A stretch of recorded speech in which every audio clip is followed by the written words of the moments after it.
continuar con nosotros en Infórmate. Momento, Danilza, de nuestra entrevista central. Nos acompaña en el día de hoy el diputado por el Frente Amplio, nuestro amigo Fidel Santana. Bienvenido, Fidel. Una alegría siempre. Fidel. ¿Tú? Danilza, ¿cómo estás? Bien, gracias a Dios. Mejor de recibirlo en Infórmate. Gracias. Puedes sentar. Gracias. Fidel, por supuesto que hay que comenzar esta conversación con el tema del momento. Usted parte de esa comisión que estuvo reuniéndose en estos días. Estaba encabezada por el presidente de la Cámara de Diputados y el presidente del Senado buscando una salida para la ley de partidos. ¿Murió finalmente la ley de partidos en el Congreso Nacional? Mire, es una pena tener que admitir frente al país que tantas horas de trabajo y tantos esfuerzos y hasta una carta del presidente de la República no ha logrado encontrar una ruta de consenso para que el país tenga una ley de partidos. El último intento, ustedes fueron testigos, alcancé a verla por allá en los pasillos del Senado de la República, una mesa de trabajo que se habilitó entre los dos presidentes de las cámaras legislativas, acompañados por los integrantes de la Comisión Especial de la Cámara de Diputados y integrantes de la Comisión Senatorial que estudió estas piezas. Y aunque se avanzó en algunos temas, al final de cuentas, el obstáculo que siempre ha estado es el del padrón. El sector que responde a los lineamientos presidenciales siempre ha querido el sistema de primarias con el padrón de la Junta Central Electoral, es decir, padrón abierto. La oposición, que ha estado coordinándose en una especie de bloque, desde hace más de 6 meses publicó en un librito, un opúsculo, su posición frente a la ley de partido y frente a la ley de régimen electoral. Y la oposición siempre ha dicho primarias con el padrón de cada partido y simultáneas. Pues en estos debates la oposición ha encontrado acercamiento en su posicionamiento de parte del sector que lidera el expresidente Fernández, que ha establecido que está en disposición de respaldar el artículo de la ley sobre el padrón, tal y como lo ha planteado la oposición. Entonces, eso es lo que ha impedido el salir a camino. El sector del presidente se empecina en el tema del padrón de la Junta, los actores de oposición y obviamente la propia Junta Central Electoral está diciendo que un proceso de primaria con el padrón del país es inviable, que le crea un serio problema a la propia Junta, que tendría un costo exorbitante para el país y que además los problemas que se generen en las primarias pueden generar un problema de credibilidad al proceso de elecciones, a los dos procesos de elecciones que hay en el 2020. Entonces, se han pronunciado Finjus, los pastores de iglesia católica, de la iglesia protestante, los empresarios y el país. Y sin embargo, el presidente, que ha hecho como Judas, más bien como Pilato, se ha lavado la mano, desde su discurso el 27 de febrero, le echó eso encima al Congreso de la República. Es decir, resuelvan ustedes lo de la ley, pero con la espada bien adentro para que no se resuelva. Pero Fidel, esa posición, la última posición que vimos de el presidente Medina o de ese sector, como usted lo llama, que ellos exponen que sea cada partido que elija su padrón. Pero eso tiene la trampa del padrón abierto. Porque si cada partido elige su padrón, cada partido puede elegir un padrón propio o pudiera elegir el padrón de la Junta. Exacto. Claro. Entonces, en definitiva, sigue abierto el tema del padrón abierto. Pero ya estaría a elección de cómo lo quiere cada partido que decida. Sí, pero eso es, primero, inconstitucional. Acuérdense que eso fue fallado ya por la Suprema Corte de Justicia antes de la modificación a la Constitución del 2010. Ya había un fallo diciendo que eso era inconstitucional. Y la nueva Constitución, la del 2010, establece que todo lo que fue juzgado por la Suprema Corte de Justicia ya era cosa juzgada y que no debería volverse sobre eso. Eso es lo primero, es inconstitucional. Lo segundo, el padrón de la Junta, el padrón nacional, supóngase usted que el PLD decide hacer su primaria con ese padrón. Yo, que soy presidente del Frente Amplio, de otro partido, estoy en ese padrón. Y todos los del PRM, y todos los del Frente Amplio, y todo, ¿verdad? Entonces, ¿por qué tengo yo que estar en el padrón que va a decidir los candidatos del PLD? Ese es un padrón de concurrentes. Y desde que decidan eso, yo voy a ir a someter un recurso de inconstitucionalidad, porque yo no quiero estar en el padrón que va a decidir las elecciones del PLD. Yo no soy PLDista. Entonces, además, mire cuál es la jugada. La trampita es que todos los demás partidos van a ir con padrón cerrado y el PLD con padrón abierto. Eso es lo que quieren poner, Danilo.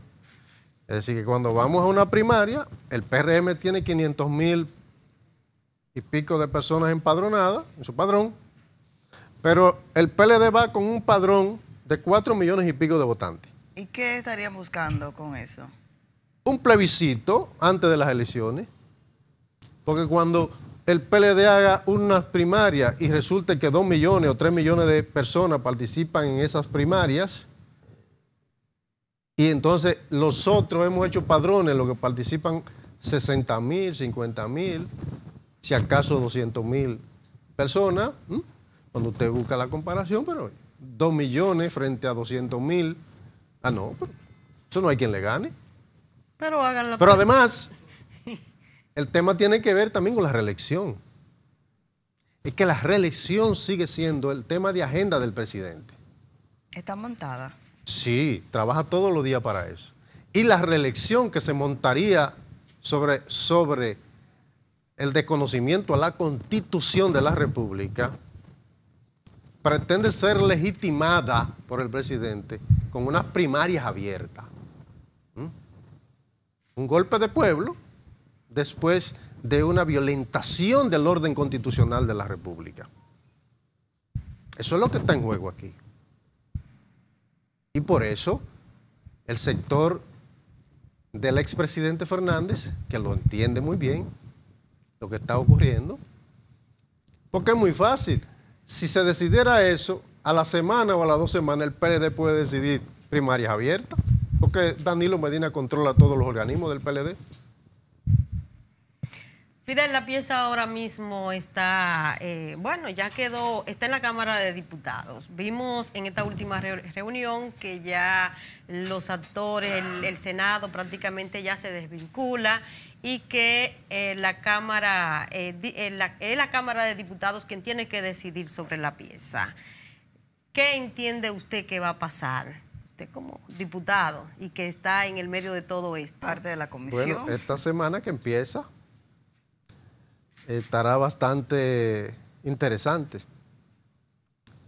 Habrá que esperar a ver si los diputados que responden al danilismo permiten que se haga quórum, tanto en la comisión especial que le estudia la ley como en el hemiciclo. Acuérdense que la semana que acaba de pasar, el quórum no pudo formarse. ¿Y entiende usted que fue por esa situación? Sí, sí, claro. Que no se hizo quórum, que no asistieron esos diputados. Es en retaliación.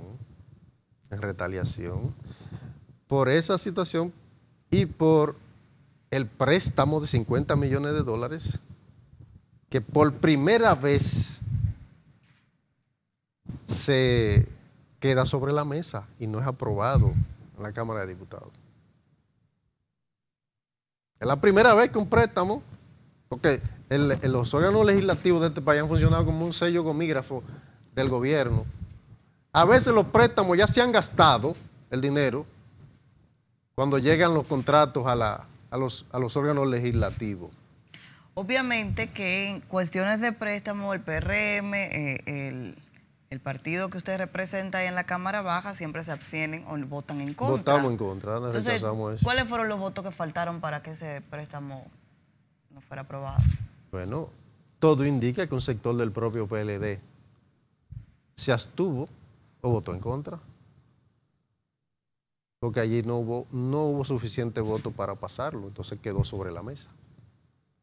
Entonces, en retaliación a eso, el danilismo, en la siguiente sesión de la Cámara de Diputados, rompió el quórum. Así no fue, no asistió, no permitió formar quórum. Ante esta situación, yo insisto, ¿qué le augura usted a la ley de partidos políticos? ¿Qué podría pasar en esta próxima semana, como usted bien lo acaba de decir? ¿Qué podría pasar? ¿Y cuál sería la suerte de la ley de partidos políticos, que es lo más importante aquí? Mire, si el curso es el que propuso el presidente del Senado, nuestro amigo Reinaldo Pared Pérez, que dijo que lo decidan los diputados. Es que los diputados, la pieza está ahora mismo en la Cámara de Diputados. Como debió ser. No lo pueden decidir el Senado. Como debió ser. Porque esa carta del presidente no es más que una intromisión en el poder legislativo, ¿no? Una intromisión. Cualquier lugar del planeta que usted vea eso, un presidente mandando una carta al poder, a las dos cámaras, es una intromisión. Pero fue una exhortación, más bien no una imposición. Sí, pero si él tenía ese interés, podía hacerlo a través de los legisladores de su partido, bajarle una orientación y no hacer lo que hizo. Es una intromisión. No tiene otro nombre en ninguna parte del planeta. Entonces, él dice que lo resuelvan los diputados. ¿Qué es lo que va a pasar? Mañana está convocada la comisión especial. Mañana lunes. Ya supe que se moverá de días porque los diputados del PRM han pedido, los integrantes del PRM en esa comisión han pedido que le den unos días para consultar. Para consultar, explíqueme. No sé. O sea que se va a aplazar la reunión por unos días. Eso es. No sé qué van a consultar. Una reunión del PRM, diputados del PRM. La posición de la oposición en la que ha participado el PRM y todos los partidos de oposición está clarísima. Nosotros no tenemos otra cosa que ir a levantar lo que hemos acordado, todos los opositores. Bueno, pero a lo mejor ellos están evaluando otra posición. Bueno, yo no adelanto nada, no sé de qué se trata. No, pero adelante algo, no, porque es que no si sé. usted es parte de, usted tiene que saber ya el porqué de ese plazo. No, es que no sé, no lo sé. Ahora, yo sí le digo, si esa reunión se produjera mañana, ahí debería ocurrir que 7 de 13 votáramos por un informe con modificaciones a lo que vino del Senado. Que tendría que volver entonces al Senado. Rechazando el padrón abierto. Y 6 de 13, es decir, los danilistas y sus aliados, entonces sacarían un informe disidente. Situación parecida a la que hubo en el Senado. Exacto. Dos informes. Sí. Entonces, con esos dos informes, iríamos al hemiciclo cuando caiga en agenda o cuando el hemiciclo decida. Porque si hay un informe listo el lunes, o sea, mañana, el martes cualquier diputado puede proponer una modificación a la agenda y pedir que se ponga en agenda. Entonces, ¿qué puede ocurrir en la sesión del martes? Bueno, que los danielistas no vayan de nuevo, sí, jueguen a que no haya quórum. Si entienden que puede haber quórum, como quiera, entonces van ahí. Pero si ellos logran, como lo hicieron la vez anterior, desmontar algunos de la oposición, entonces no van a permitir que se forme quórum el martes. El martes y tal vez ningún día de esta semana que está empezando. Para darle larga a estos temas. Bueno, entonces está clarísimo que hay dos salidas, o sea, o una sola salida más bien, porque no hay un acuerdo. Se presentan informes, esto irá al Senado, si lo aprueban con modificaciones evidentemente, y se caerá. Sí, claro. La suerte de la ley de partidos políticos, entonces... Enterrarla. Pero fíjense qué pasa. Es posible que no se logre ni siquiera que vuelva al Senado. Porque acuérdense que se trata de una ley que requiere mayoría. Exactamente. Y con calificada. Modificaciones también tiene que haber una dos votación terceras calificada. partes. Entonces no hay ahora mismo los votos suficientes ni para aprobar lo que vino del Senado como está, y tampoco hay votos suficientes para aprobar la modificación. Es decir, que la ley de partido quedaría en un limbo, porque no hay mayoría calificada para ninguna de las dos posiciones. Cae en un limbo y por eso algunos estamos hablando de que la ley agoniza sus últimas horas. Sacando este punto, Fidel, que es, por lo que podemos ver, es lo que tiene en esta situación ese proyecto de ley. Sacando ese punto, el de las primarias, si son abiertas, si son cerradas, ¿qué le parece a usted el proyecto per se? Mire, el proyecto se ha trabajado muchísimo. En la bicameral se trabajó muchísimo, se avanzó en consensos, yo te diría por encima de un 85%. Y luego el Senado mismo ha trabajado por su cuenta, los diputados han trabajado bastante esas dos piezas. El caso de la ley de partido viene a llenar un vacío, porque en estos momentos los partidos no tienen arbitraje propio. Los partidos todos están en una situación de confrontación interna tan terrible que no pueden arbitrarse a sí mismos. La ley genera unos procedimientos institucionales de democracia interna, de participación, de rendición de cuentas, de manejo de recursos, del tema disciplinario, cómo se manejan esos temas disciplinarios, del derecho que tiene cada militante a ser escuchado y si es sancionado a quién acudir para hacer valer sus derechos. El tema de las campañas internas, le establece plazos para acabar con este desorden, que aquí pasamos 4 años en campaña, no hay tranquilidad para la ciudadanía. El hecho de que si es elección interna, los candidatos no pueden salir a la calle a hacer escándalo ni a hacer campaña política porque es adentro su campaña. Todas estas cosas yo pienso que son positivas. O sea, es una buena ley. Sí, claro, es una buena ley. Puede tener elementos débiles, como de hecho todas las leyes tienen sus... No hay ley perfecta. Exacto. Pero en general, frente al desorden que hay aquí con el tema de los partidos, esta ley viene a ser un salto gigantesco en el plano institucional. Yo creo que sería muy positiva. Por eso escucha a tanta gente en la sociedad clamando por esa ley. En otro tema, Fidel, ya habrá que ver en esta semana cuál será la suerte de la ley de partidos. En otro tema que desde la noche del jueves, ¿verdad?, ha generado mucho en el país es lo que ha anunciado la Procuraduría, el sometimiento ya nuevamente ante la Suprema Corte de Justicia de los que van a un juicio de fondo, acusación formal ya, se sacan algunos del proceso. ¿Qué le parece todo este anuncio? Mire, yo había dicho hace meses que la montaña pariría un bigañuelo.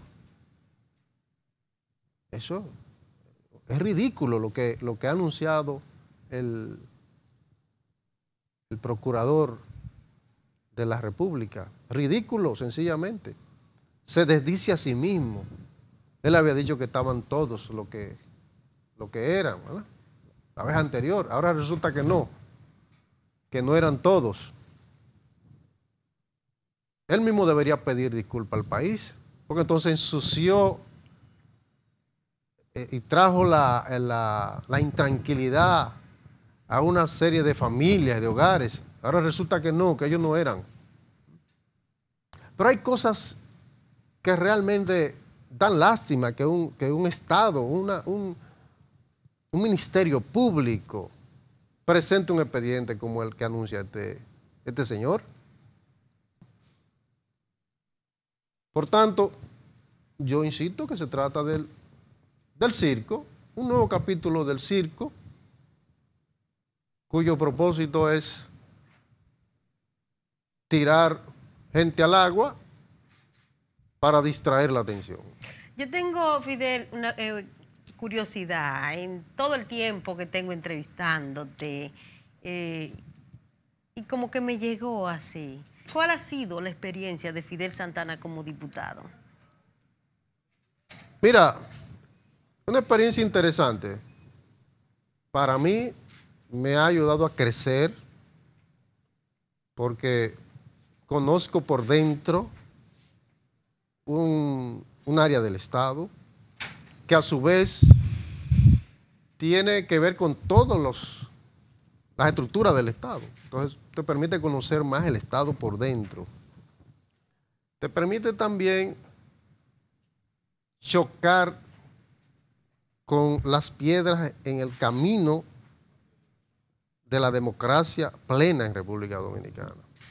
Te permite precisamente ya no suponer que hay un establecimiento vinculado a los estamentos de poder económico y político, en cuyo seno solo pasa lo que responde a los intereses de esos poderes económicos y políticos.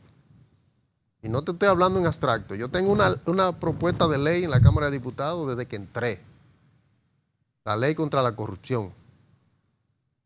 Tipifica todos los actos de corrupción, aumenta las penas, crea un mecanismo para recuperar bienes y recursos públicos en manos de funcionarios corruptos. Y si eso ha caminado medio centímetro, dígame mentiroso. Eso no ha caminado nada. Perimió en una ocasión, volví y lo introduje y no ha logrado avanzar un centímetro. Está en comisión. Sigue en comisión, ¿verdad? Entonces, ¿qué pasa con eso? ¿Qué es lo que te estoy diciendo? Ahí, cuando llega un préstamo, en bola de humo, como dice el pueblo, está conociéndose en las dos cámaras.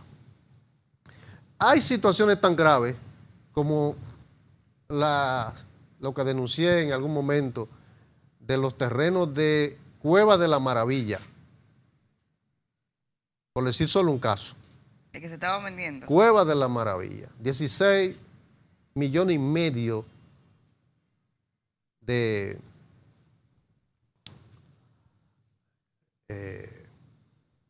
metros.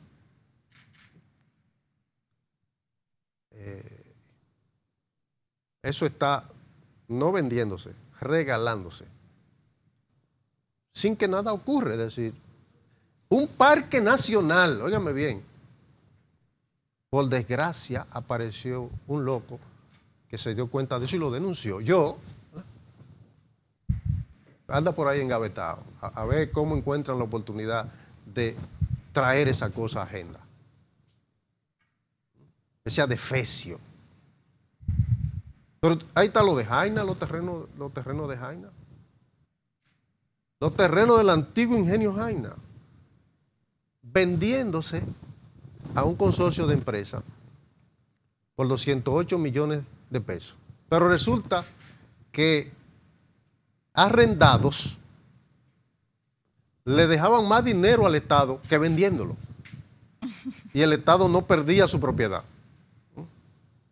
Dice, pero ¿y qué es esto? ¿Y qué es lo que está pasando aquí? ¿Cómo te explicas eso? Pero hay que estar allá adentro para uno darse cuenta de cómo es que se mueve este Estado dominicano. Entonces, ¿no ha sido buena esa experiencia, Fidel? Sí, es buena, claro que sí. Claro que sí. Se aprende muchísimo, se conoce mucha gente, gente buena también. Sí, se aprende las travesuras, cómo es que la arman, las travesuras. Bueno, Fidel, se nos ha acabado el tiempo, lamentablemente. De la travesura habría que hablar mucho. Gracias por acompañarnos en Infórmate. Cómo no, con mucho gusto. Señores, vamos a una pausa. Al regreso hay más en Infórmate.